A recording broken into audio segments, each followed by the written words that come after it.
Benjamin Disraeli sirvió, es alguien que a lo mejor ustedes no conocen, pero él sirvió al pueblo británico en 2 ocasiones como primer ministro.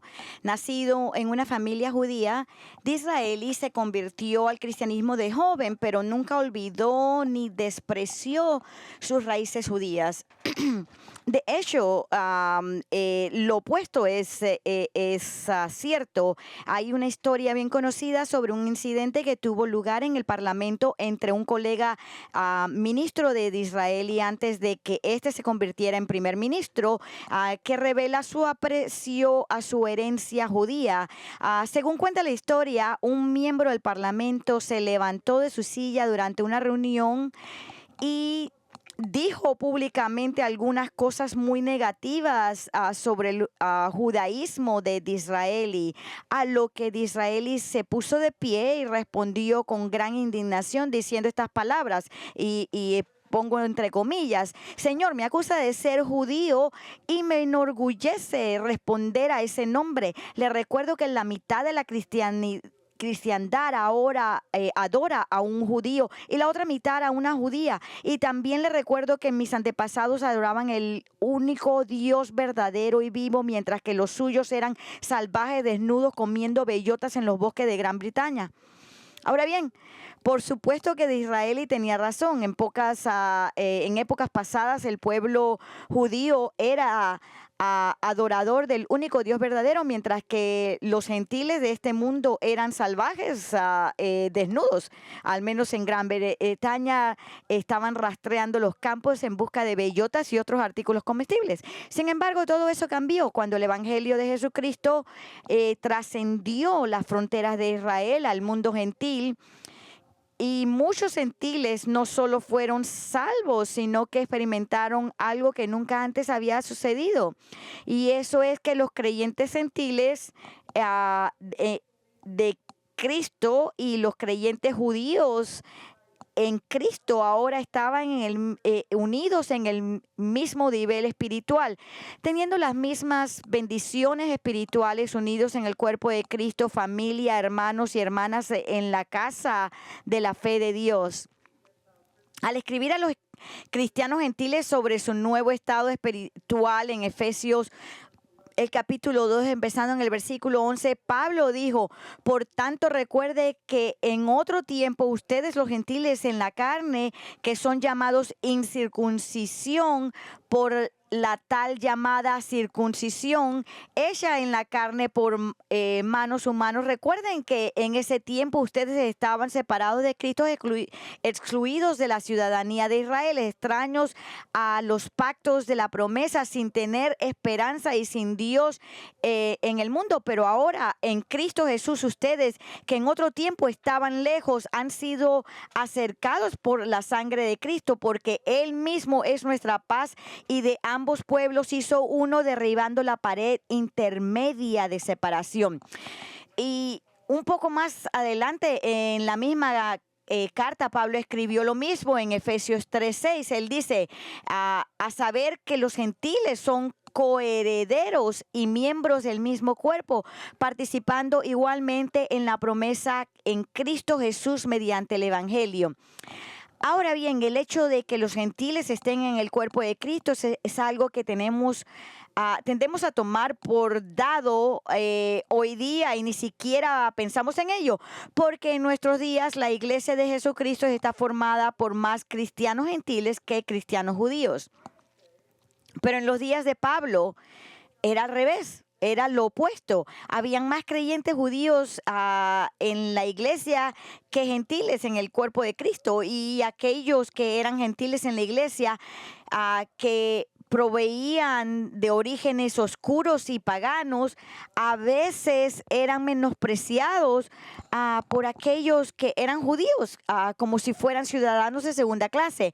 Y así, como apóstol de los gentiles, Pablo vio que era su responsabilidad abordar este tema, explicando a la iglesia cómo se produjo esta gran unidad espiritual entre los creyentes judíos y los creyentes gentiles.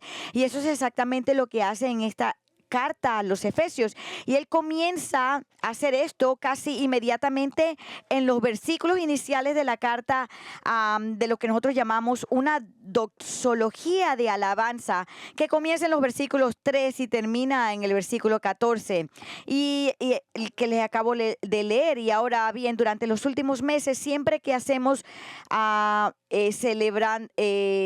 que hemos celebrado la Santa Cena, nos hemos centrado en estudiar estos versículos porque exaltan enormemente al Señor como autor de nuestra salvación, y eso es precisamente lo que vamos a hacer hoy, siendo este el primer domingo del mes y por lo tanto el día en que participamos de la Santa Cena.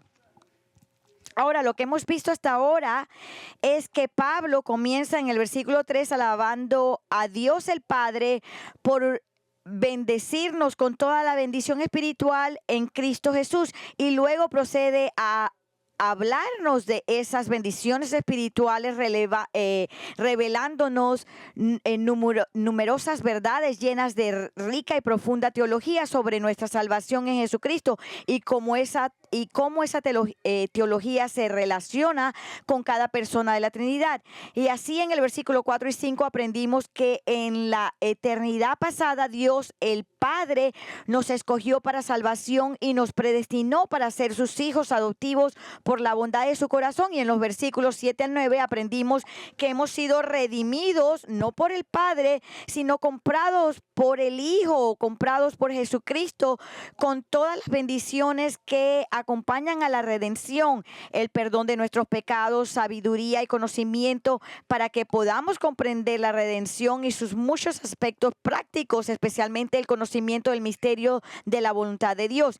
Y luego en el versículo 10 aprendimos que parte del misterio de su voluntad es que en el futuro todas las cosas estarán unidas bajo la autoridad de Cristo. Y así, habiendo visto los roles de Dios el Padre y Dios el Hijo en nuestra salvación, esta mañana, al llegar a los versículos finales de la doxología de alabanza de Pablo, el enfoque del apóstol está en la tercera persona de la Trinidad, el Espíritu Santo, y su papel en nuestra salvación. Como había dicho anteriormente, habiéndonos dicho que en la eternidad pasada Dios el Padre nos escogió para salvación y que actualmente experimentamos la salvación porque Dios el Hijo nos redimió, nos compró. Pablo ahora concluirá este pasaje diciéndonos que hay un aspecto futuro de nuestra salvación, y ese aspecto futuro está garantizado por el ministerio del Espíritu Santo en nuestras vidas. Siguiendo escribiendo acerca de esta gran doctrina de la redención, el apóstol Pablo cierra su doxología de alabanza en los versículos 11 al 14, introduciendo para nosotros un nuevo pensamiento que que desarrollará más adelante en esta carta. Ese nuevo pensamiento que es que las bendiciones de la redención sobre las que él ha estado escribiendo no son solo para los creyentes judíos, sino también para los creyentes gentiles. Esto es algo radical y muy importante, y así, habiéndonos dado ya una serie de verdades acerca de nuestra redención en estos versículos que tenemos ante nosotros esta mañana, el apóstol nos da tres verdades más acerca de la redención, todas con el fin de enseñarnos que Cristo ha redimido tanto a los creyentes judíos como a los creyentes gentiles, siendo la primera de estas verdades sobre la redención que tanto los creyentes judíos como los gentiles son la posesión redimida de Cristo. Y esto lo vemos en el versículo 10. Dice que también en Él hemos obtenido herencia. Este es un versículo muy interesante porque contiene más de lo que podríamos imaginar a primera vista. Según la gramática griega, estas palabras pueden traducirse de dos maneras. Una es la que usan tanto la versión Reina Valera como la Nueva Biblia de las Américas, que dice en Él y esto lo vemos en Reina Valera, en quien también obtuvimos una herencia.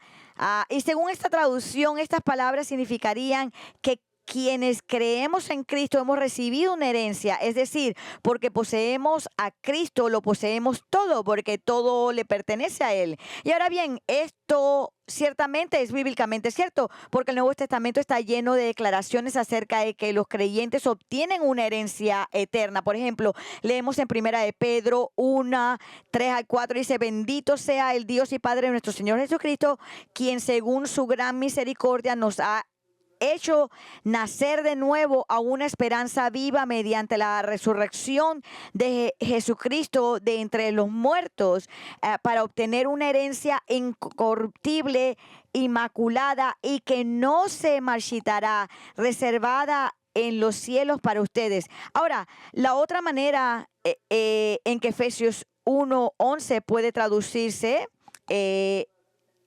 lo podemos ver, es que en Él también fuimos hechos herencia. Y esta traducción significaría entonces que Pablo está enseñando que nosotros, que somos los creyentes, somos la herencia de Cristo.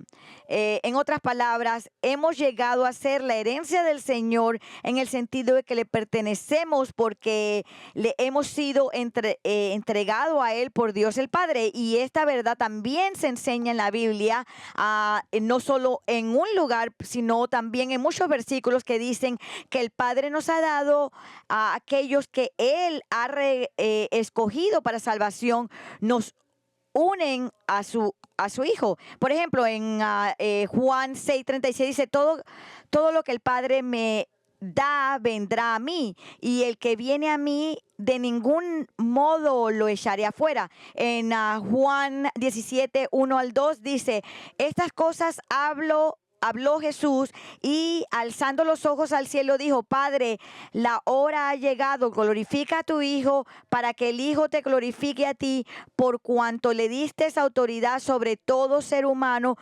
para que Él dé vida eterna a todos los que le has dado. Entonces, la pregunta para nosotros como estudiantes de la palabra de Dios es: ¿qué quiere decir Pablo aquí? Quiere decir que Cristo y todo lo que le pertenece se ha convertido en nuestra herencia porque nos pertenece, o quiere decir todo lo contrario, que hemos llegado a ser la herencia de Cristo porque nosotros le pertenecemos a Él.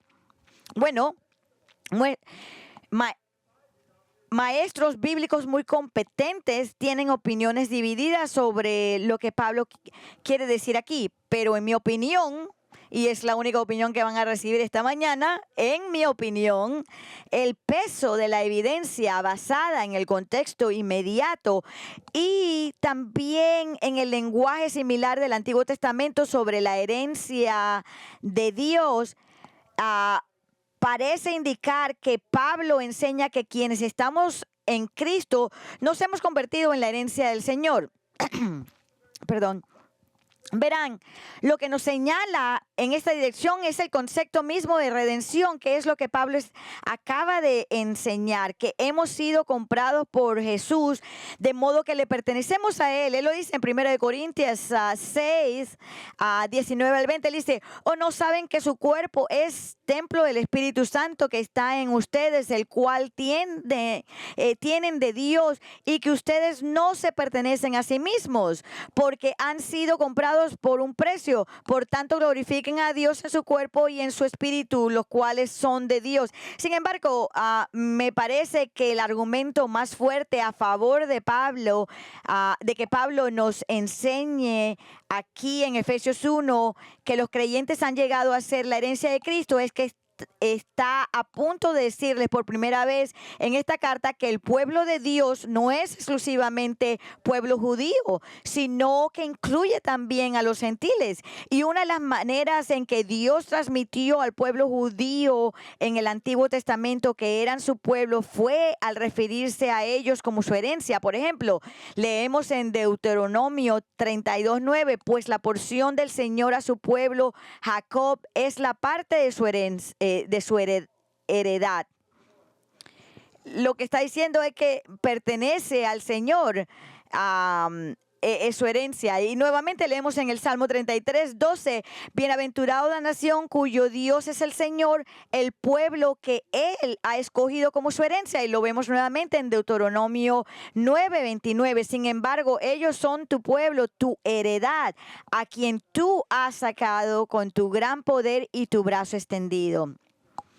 Parecería entonces que el punto que Pablo está planteando es que así como el Israel del Antiguo Testamento ha sido la herencia misma de Dios, en el sentido de que le pertenecen a Él, así también los creyentes en Jesucristo, incluyendo a los creyentes gentiles, son su herencia también, porque en virtud de que de la muerte de Cristo, Él los ha redimido a todos y todos le pertenecen a Él. Y la profunda belleza de esta verdad de ser posesión de Cristo reside en que, habiendo sido comprados por Él para ser sus esclavos, Él es nuestro Señor, nuestro amor y por lo tanto nuestra única autoridad. Por lo tanto, sabiendo que le pertenecemos, nuestra única preocupación en la vida es aceptar su voluntad soberana para nuestras vidas y hacerla para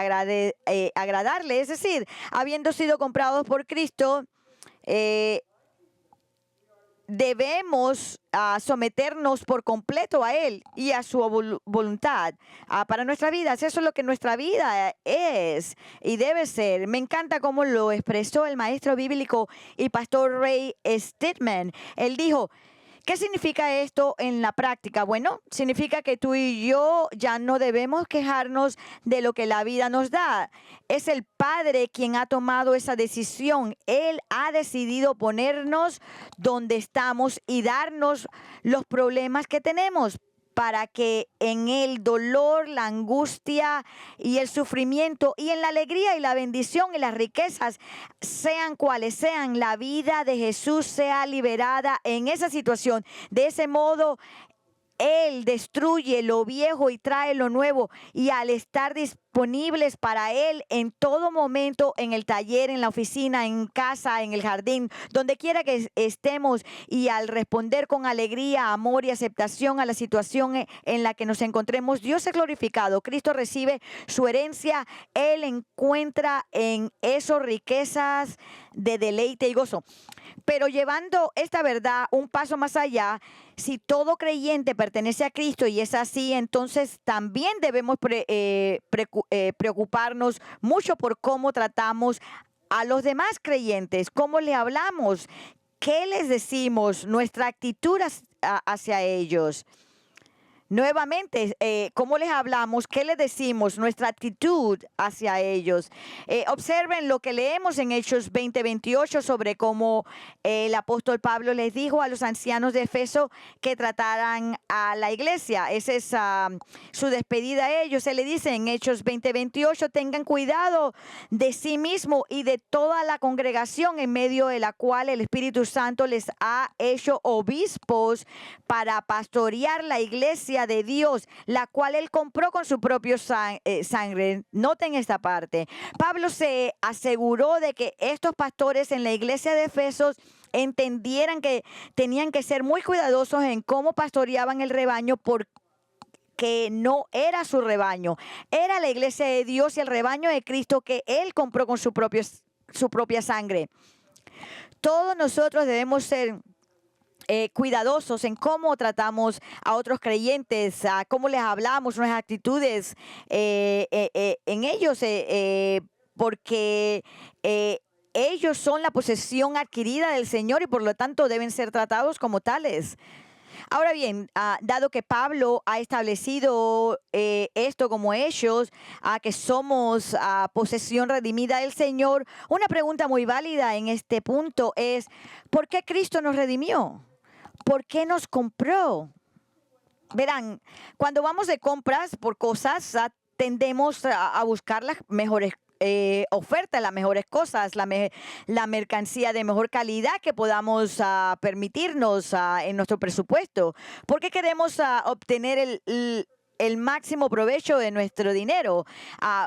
Pero si Dios hiciera una compra basándose en esas consideraciones, ninguno de nosotros jamás le perteneceríamos, porque francamente no somos ninguna ganga.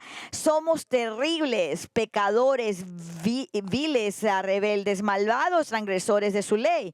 Por eso vuelvo a preguntarme esta pregunta: ¿por qué Cristo nos compró y nos hizo su posesión, su herencia? ¿Por qué Él hizo eso?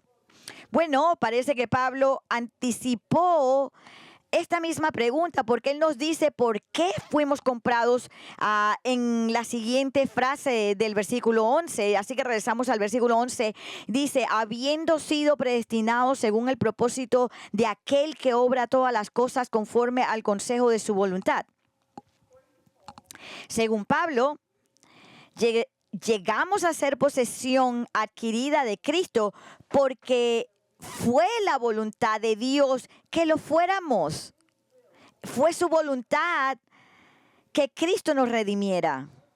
Pablo dice que en la eternidad pasada Dios nos predestinó a nosotros, lo que significa que nos marcó para ser la posesión redimida de Cristo. Es decir, hizo la redención nuestro destino. Eso es lo que significa predestinación.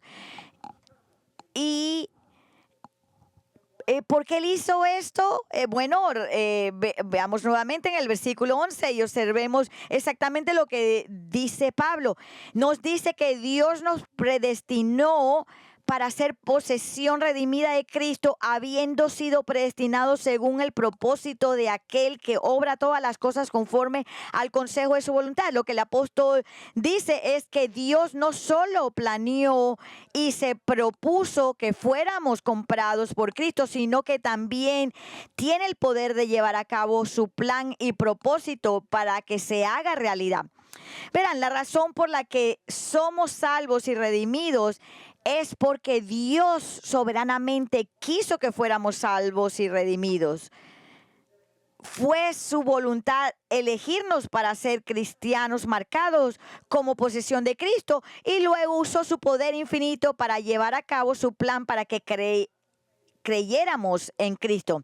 Escuchen, Pablo no pudo haberlo explicado mejor, que la razón por la que pertenecemos a Cristo como su posesión salvada no tiene nada que ver con que lo hayamos elegido nosotros. Somos salvos únicamente porque Dios soberanamente se propuso y quiso que fuéramos salvos, y luego por su poder cumplió su propósito y voluntad soberana de salvarnos, de modo que en un momento específico experimentamos la salvación. Ahora, me gustaría que noten una vez más esta expresión que se encuentra en el versículo 11, aquel que obra todas las cosas conforme al consejo de su voluntad. Escuchen muy atentamente. Lo que estas palabras nos revelan es una verdad importante sobre la doctrina de la elección y predestinación de Dios. Nos dice que su decisión al elegirnos para salvación no es aleatoria ni arbitraria. Si bien el Señor no nos ha revelado la razón específica por la que elige una persona y no otra, sí sabemos, basados en lo que Pablo nos dice aquí, que hay un pensamiento y una razón detrás de su plan. Verán, la palabra consejo, como en el consejo de su voluntad, implica inteligencia, implica deliberación. Es una palabra griega que en realidad significa consejo, en el sentido de que Dios mismo se aconsejó. Él dio a nuestra elección deliberación, pensamiento y razón, y con base en su propio consejo nos marcó como individuos para ser salvos y redimidos. Qué verdad tan notable e increíble, porque nos dice que si bien hay muchas cosas sobre la elección divina que no entendemos, sí sabemos que nuestra elección no se basó en un capricho ni en cómo Dios se sentía en ese momento, sino en el consejo inteligente, reflexivo y deliberado. Es decir, Él tenía sus razones para elegirnos. Ahora bien, como dije anteriormente, ¿cuáles fueron esas razones? No se nos han dicho, pero sí conocemos y sí sabemos uno de sus propósitos. Es más, de hecho, su propósito final al elegirnos para ser posesión adquirida de Cristo, porque lo reveló a través de Pablo en el siguiente versículo. Él dice, a fin de que nosotros que fuimos los primeros en esperar en Cristo, seamos para alabanza de su gloria. Pablo nos dice que el propósito final de Dios al elegirnos para ser la herencia de Cristo es que alabemos su gloria. Su gloria significa quién es Él, la suma de sus gloriosos atributos. El apóstol Pedro dijo lo mismo en 1 de Pedro 2:9. Él dice, pero ustedes son linaje escogido, real sacerdocio, nación santa, pueblo adquirido para posesión de Dios, a fin de que anuncien las virtudes de aquel que los llamó de las tinieblas a su luz admirable. Es decir, fuimos llamados de las tinieblas a la luz de la verdad, no solo para ser liberados de los horrores del infierno, sino para que por toda la eternidad alabáramos a este Dios por quien es Él y por todos sus atributos perfectos y excelentes, especialmente por su atributo de bondad al salvar a personas tan malvadas como nosotros. Esto es precisamente lo mismo que dijo Pablo en unos versículos anteriormente, en el versículo 6. Él dice, para alabanza de la gloria de su gracia, que gratuitamente ha impartido sobre nosotros en el amado. Fuimos salvos para alabar a este Dios misericordioso. Así que les pregunto, ¿usted hace esto? ¿Alabas a Dios en tu vida diaria y no solo cuando estás en la iglesia los domingos? Cantamos esta canción maravillosa, bendito sea nuestro Salvador. Si usted no hace eso, le hace falta algo. Es un hábito que debemos cultivar a través del día. Nuevamente es un hábito que tiene que ser cultivado porque es lo que Él quiere que hagamos. Eso es para lo que Él nos ha salvado. Así que pídale al Señor que le ayude. Ponga algunas alarmas en su teléfono inteligente para que le recuerde el alabar al Señor. Y ahora, volviendo al versículo 12, quiero que noten algo significativo, que es fácil de pasar por alto, lo que Pablo ha dicho en este versículo. Él dice, a fin de que nosotros que fuimos los primeros en esperar en Cristo. Noten que el apóstol habla de ciertos grupos de personas en este versículo a quienes se refiere como nosotros los primeros en esperar en Cristo. Ahora, el nosotros aquí se hace referencia a él mismo y a todos sus compañeros judíos creyentes en Cristo, quienes escucharon el evangelio primero antes que los gentiles. Si usted recuerda del libro de los Hechos, el mensaje del evangelio llegó primero al pueblo judío, pero no paró ahí. Sino que los primeros cristianos judíos finalmente llevaron el evangelio al mundo gentil por todo el imperio romano, y muchos antiguos paganos respondieron aceptando a Jesús como su Salvador y Señor. Y eso es exactamente lo que Pablo continúa diciendo en el versículo 13. Él dice, en Él también ustedes, después de escuchar el mensaje de la verdad, el evangelio de su salvación, y habiendo creído.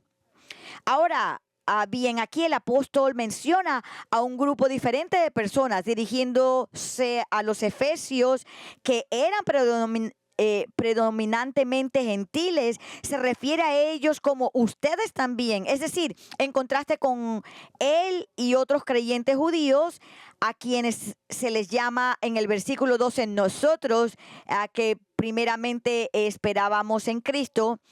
Pablo se refiere a estos creyentes gentiles aquí en el versículo 13 como ustedes también. Y el punto de Pablo al referirse a ellos como ustedes también, es decir, que tal como los creyentes judíos que creyeron en Cristo después de escuchar el mensaje del evangelio, ustedes también creyeron tal como ellos lo hicieron. Ahora, quiero detenerme aquí por unos momentos para señalar algo que es de suma importancia. Con todo lo que Pablo tiene que decir en este pasaje sobre la soberanía de Dios en nuestra salvación, específicamente que su elección y predestinación para la adopción es específicamente su elección, lo que él hizo. Es fácil pasar por alto lo que el apóstol dice sobre nuestro papel en la salvación. Fíjense lo que Pablo dice en el versículo 3. Él dice: después de escuchar el mensaje de la verdad, el evangelio de su salvación, y habiendo creído. Con estas palabras el apóstol deja muy claro que el camino para ser salvo es oír el evangelio y creerlo. Romanos 17 dice: así que la fe viene del oír, y el oír por la palabra de Cristo. Y la palabra de Cristo es a la que Pablo se refiere. Es el evangelio, la buena noticia de que Dios ha provisto la salvación al enviar a su Hijo como sacrificio expiatorio, al experimentar la ira del Padre en lugar de los pecadores en la cruz. Y quienes confían en la obra de Cristo en la cruz, al creer en Él para su salvación, son liberados de la ira y el juicio divino. Ahora bien, esto es lo que hicieron estos gentiles efesios. Oyeron acerca de Jesús y de su muerte por los pecadores. ¿Por qué? Porque Pablo les proclamó a Cristo cuando estaba en Efesos, y ellos creyeron en Cristo como su Señor y Salvador. Entonces, lo que esto nos dice es que la doctrina de elección no niega la necesidad de evangelizar a las personas y la responsabilidad de confiar en Cristo para nuestra salvación. Hay personas que no ven esto tan claro como lo deben ver. No enfatizamos esto como debemos enfatizarlo.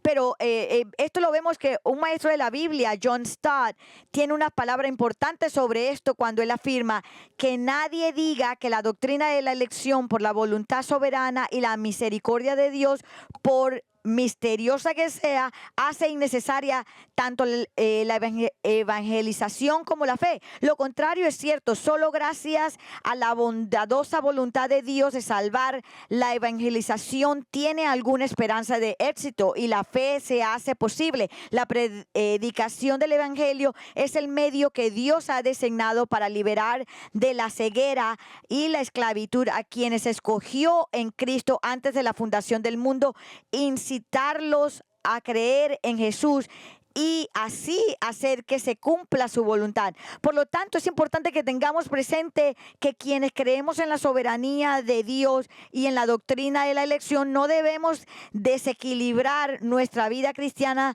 dejando de evangelizar, porque sabemos que Dios ya ha determinado quién será salvo. Como señala John Stott, Dios ha elegido la proclamación del evangelio como el medio por el cual los elegidos llegan a Cristo. Por lo tanto, creemos en la elección y compartamos el evangelio también, y los elegidos eventualmente responderán y creerán en Cristo. Ahora bien, en medio de todas estas verdades es importante que no perdamos de vista lo que Pablo enseña aquí en Efesios 1:13. El punto principal que el apóstol está planteando es esto: que no solo los creyentes judíos son la posesión redimida de Cristo, a su herencia, sino también los gentiles que creen en el evangelio, que son tan poseídos por Cristo como sus homólogos judíos. Ahora bien, esta verdad era algo completamente nuevo en aquella época de la historia. Esta enseñanza de que gentiles y judíos podían estar en el mismo nivel espiritual ante Dios era algo inaudito hasta que Pablo lo enseñó aquí en estos versículos. La idea de que personas criadas en la oscuridad del paganismo pudieran ser con ciudadanos del cielo junto con judíos espiritualmente iluminados, fue una idea radical porque unió a quienes habían sido extremadamente hostiles entre sí y derribó sus barreras y hostilidades. Pero esto es precisamente lo que hace el Evangelio: derriba las barreras que causan hostilidad, barreras sociales, económicas, religiosas, de edad idiomáticas. El Evangelio acoge a personas de todo tipo, de todos los orígenes, elimina las barreras que las separaban y las une como una sola familia en Cristo. Eso es lo que el Evangelio hace. Ahora, en los días de Pablo, como dije anteriormente, esta verdad era tan radical y tan extraña para las personas a las que él estaba escribiendo, que es muy posible que esos gentiles del primer siglo que leían la carta de Pablo hubieran querido algún tipo de seguridad, de algún tipo de garantía de que lo que Pablo estaba diciendo era realmente cierto, que eran salvos y posesión redimida de Cristo, tal como el pueblo judío que creía en Cristo. Y aparentemente esa garantía era exactamente lo que estaban buscando, porque inmediatamente después de decirle la primera verdad en estos versículos acerca de la redención, él le dice una segunda verdad. Así que ahora vemos la segunda verdad, una verdad que está diseñada para darle seguridad y de la redención, una verdad diseñada para que ellos sepan que tienen en verdad salvación. Él les habla de la prueba de su redención. Él dice, mirando en el versículo 13 en su totalidad, leemos: en él también ustedes, después de escuchar el mensaje de la verdad, el evangelio es su salvación, y habiendo creído, fueron sellados en él con el Espíritu Santo de la promesa. Perdón. Dirigiendo sus palabras a los creyentes gentiles, ustedes también, de este versículo, Pablo dice que en el momento en que creyeron en el mensaje de verdad, en ese momento el evangelio de salvación en Cristo, cuando ellos creyeron en eso, fueron sellados en él con el Espíritu Santo. Entonces, ¿qué quiere decir el apóstol con el sello del Espíritu Santo? Bueno, en su época un sello era una marca oficial sobre algo, como un documento, una carta o un contrato, generalmente hecha con cera caliente y luego presionada sobre el papel con un anillo de sello, lo que significaba propiedad y autenticidad. Es decir, era la prueba de que este objeto pertenecía a la persona que lo selló. Entonces, lo que Pablo está enseñando a estos creyentes gentiles es que en el momento en que creyeron en Cristo, Dios les dio el Espíritu Santo que moraba en ellos como sello, la prueba de que pertenecían a Jesucristo, que eran su posesión y herencia redimida tanto como lo eran los judíos que creían en Jesús. Verán, la Biblia enseña que una de las pruebas de que somos salvos es que el Espíritu Santo mora en nosotros. Pablo escribió en Romanos 8:9: sin embargo, ustedes no están en la carne, sino en el Espíritu, si en verdad el Espíritu de Dios habita en ustedes. Pero si alguien no tiene el Espíritu de Cristo, el tal no es de él. Y nuevamente el apóstol dijo en 1 Corintios 6:19, dice: ¿o no saben que su cuerpo es templo del Espíritu Santo que está en ustedes, el cual tienen de Dios, y que ustedes no se pertenecen a sí mismos? Como dijo una persona tan acertadamente, cuando Dios nos da su Espíritu Santo, es como si nos marcara con un sello que dice: esta persona me pertenece y es ciudadano auténtico de mi reino divino y miembro de mi familia divina. Verán, de las maneras en las que los primeros creyentes judíos sabían que Dios había dado la salvación a los gentiles, era que les había dado el Espíritu Santo. Esto es lo que leemos en Hechos 10:1 del 44 al 47 acerca de los primeros gentiles. Déjenme leerles estos primeros versículos. Dice: había en Cesarea un hombre llamado Cornelio, centurión de la cohorte parte llamada italiana. Mientras Pedro aún hablaba estas palabras, el Espíritu Santo cayó sobre todos los que escuchaban el mensaje. Todos los creyentes que eran de la circuncisión, que habían venido con Pedro, se quedaron asombrados porque el don del Espíritu Santo había sido derramado también sobre los gentiles, pues los oían hablando en lenguas y exaltar a Dios. Entonces Pedro dijo: ¿puede acaso alguien negar el agua para que sean bautizados estos que han recibido el Espíritu Santo, lo mismo que nosotros? Ahora bien, la evidencia inicial de que habían recibido el Espíritu Santo fue que hablaban en lenguas, un idioma humano que nunca les había sido enseñado.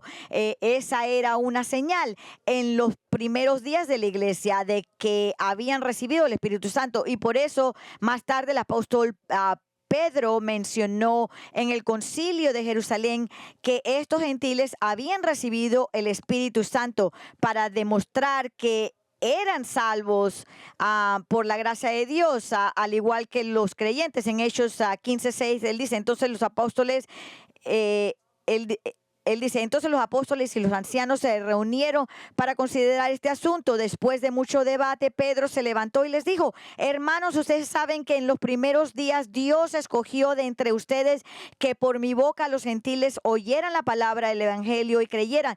Dios, que conoce el corazón, les dio testimonio dándoles el Espíritu Santo, al igual que a nosotros.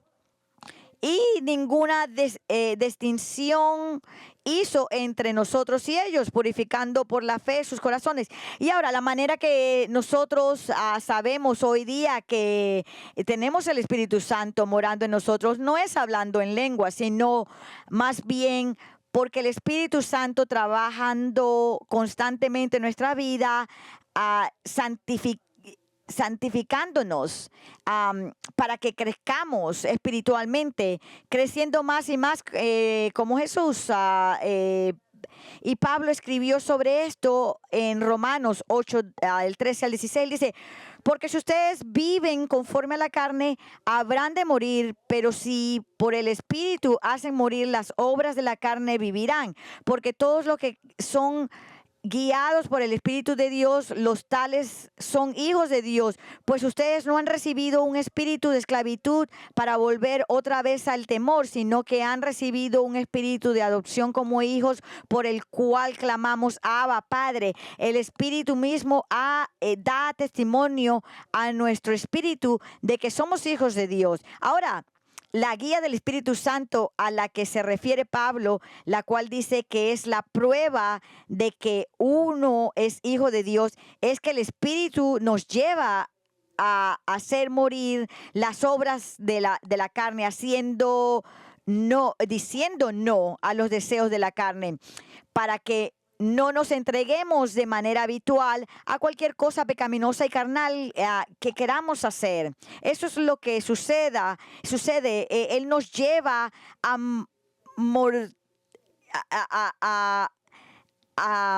matar a la carne. Y nuevamente él dice lo mismo en Gálatas 5, 22 al 23. Él dice: pero el fruto del Espíritu es amor, gozo, paz, paciencia, benignidad, bondad, fidelidad, mansedumbre, dominio propio. Contra tales cosas no hay ley.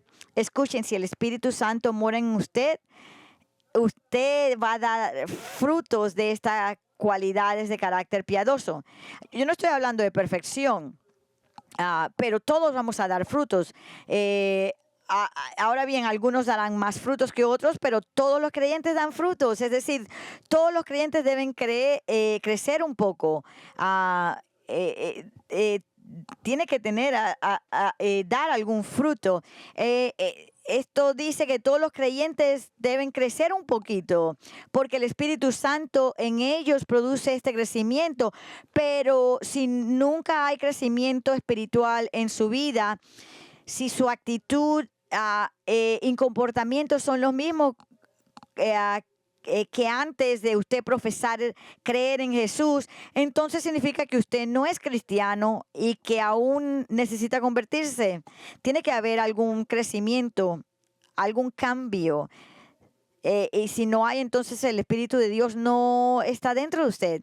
Pero Pablo sabía que estos creyentes gentiles en Efeso estaban creciendo en Cristo. Sabía que habían sido transformados de sus antiguas costumbres paganas en cristianos obedientes, y la razón de este crecimiento era que habían creído en el Evangelio y por lo tanto habían sido sellados con el Espíritu Santo como prueba de pertenecer a Cristo. Pero escuchen atentamente, el Espíritu Santo no es solo la prueba de nuestra redención. Al concluir esta sección de su carta, Pablo nos da una verdad más sobre la redención. Nos dice que el Espíritu Santo es la promesa de la redención futura de nuestro cuerpo. Noten en el versículo 14, él dice que nos es dado, hablando del Espíritu Santo, como una garantía de nuestra herencia. Nuevamente, él continúa hablando del Espíritu Santo. Él está diciendo que el Espíritu Santo se nos da a nosotros como una garantía de nuestra herencia. ¿Y qué quiere decir él con esto?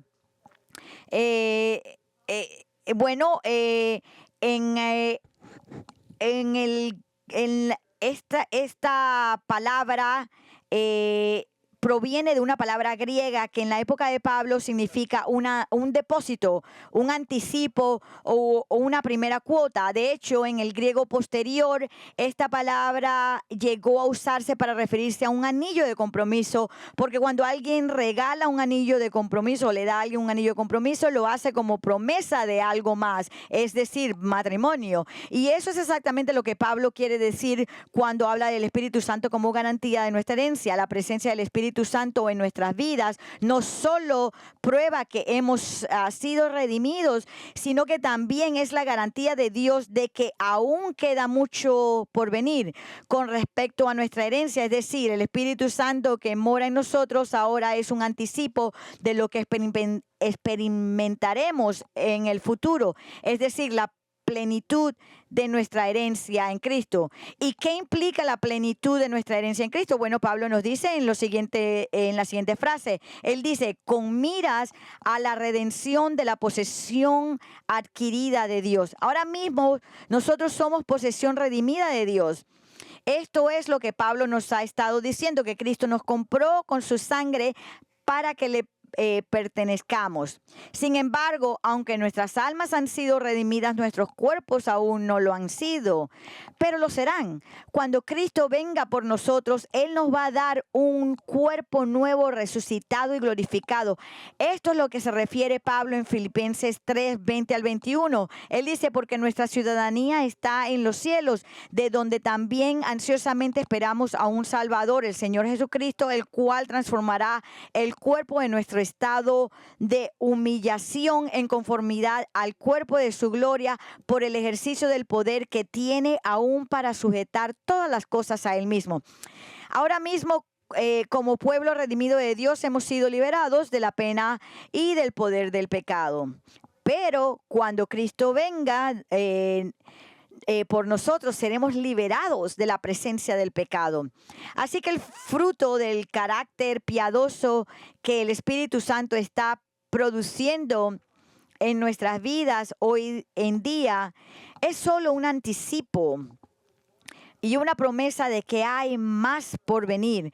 Cuando Jesús venga por nosotros, nuestro carácter será perfectamente santificado, porque en ese momento experimentaremos la redención completa. Y el punto que el apóstol está señalando es que el Espíritu de Dios que mora en nosotros es nuestra garantía de que en el futuro experimentaremos nuestra herencia completa al recibir nuestros nuevos cuerpos redimidos. Es decir, el Espíritu Santo en nuestras vidas presente es la garantía de que en el futuro todos estaremos en la gloria, en el cielo, con cuerpos completamente redimidos y resucitados, disfrutando de toda nuestra herencia en Cristo. Y ahora, bien, ¿por qué Dios ha hecho todo esto por nosotros? ¿Por qué nos ha elegido para ser su posesión redimida? Hay solo una razón que supera a todas las demás, como leemos al final del versículo 14, dice, para alabanza de su gloria. Pablo nos dice que después de escuchar verdades tan profundas como las que hemos escuchado en estos versículos, que nosotros tanto los creyentes judíos como los gentiles somos posesión redimida de Cristo, y que Dios nos predestinó a esto y que Él tiene sus razones para elegirnos, porque Él hace todas las cosas según el consejo de su voluntad. Nuestra respuesta debe ser estar en temor reverencial ante Él y alabarlo por la gloria de su bondad y misericordia. Amigos, esta es la razón principal por la que Dios nos ha elegido y nos ha salvado, para que seamos su pueblo, quien lo puede alabar ahora y por toda eternidad, y por su misericordia al elegirnos para la redención y la salvación. Y ahora, si usted no sabe si ha sido escogido para ser redimido, entonces, ¿cómo usted lo va a saber? Bueno, hay una manera muy sencilla de descubrir si usted ha sido elegido. Venga a Cristo. Arrepiéntese de su pecado, crea en Él por su salvación, crea en su muerte por sus pecados y sea salvo y redimido. Por aquello nosotros que sí conocemos a Cristo como nuestro Salvador y Redentor, habiendo sido redimidos, estamos llamados a alabarlo, adorarlo y venerarlo. Y en un momento más apropiado como este es cuando estamos aquí todos unidos, que observemos la cena del Señor, que es el momento en que intencionalmente recordamos la muerte de Cristo por nosotros.